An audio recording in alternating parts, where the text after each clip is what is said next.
டெய்லியும் நம்ம ஜேசிபி போட்டு காவா இருக்கிற எல்லா காவாவும் நம்ம சுத்தப்படுத்திட்டு இருக்கோம். இப்போதைக்கு வந்து காமராஜர் நகர் சுற்றி எந்த ஒரு மழை வந்தால் ரெண்டு மூணு தொகுதி தான் ரொம்ப பாதிக்கப்படுது. அதுக்காக இப்போலேருந்து நான் அந்த தூர் வாரெல்லாம் வேலை ஆரம்பிச்சிட்ருக்கோம். நல்லா திறமையாக செஞ்சிட்ருக்காங்க.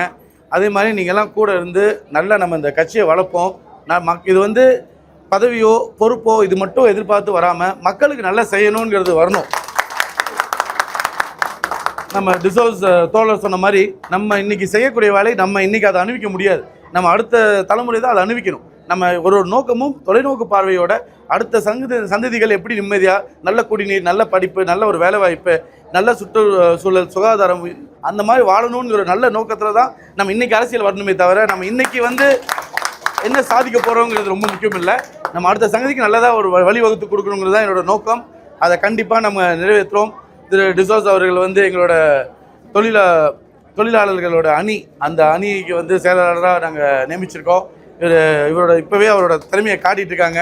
அவர் நம்பி எவ்வளோ பேர் வந்து ஏன்னா இதெல்லாம் வந்து அன்பாலி பாசத்தாலே தான் வர முடியும். எல்லாமே வந்து பணத்தால் ஜெயிச்சிட முடியாது. அப்படி அந்த அன்பாலி பாசத்தால் சேர்த்து இந்த கூட்டத்தை கண்டிப்பாக வளர்த்து எல்லாத்துக்கும் நல்லபடியாக நல்ல ஒரு வாழ்க்கையை அமைச்சு கொடுக்கறது இந்த கட்சியோட நோக்கம். கண்டிப்பாக புதுச்சேரியை நம்ம ஒரு சிங்கப்பூர் மாதிரி ஒரு 30-20 வருஷத்தில் மாற்றி தீர்வோங்கிறத ஒரு உறுதி எடுத்துக்கிறோம்.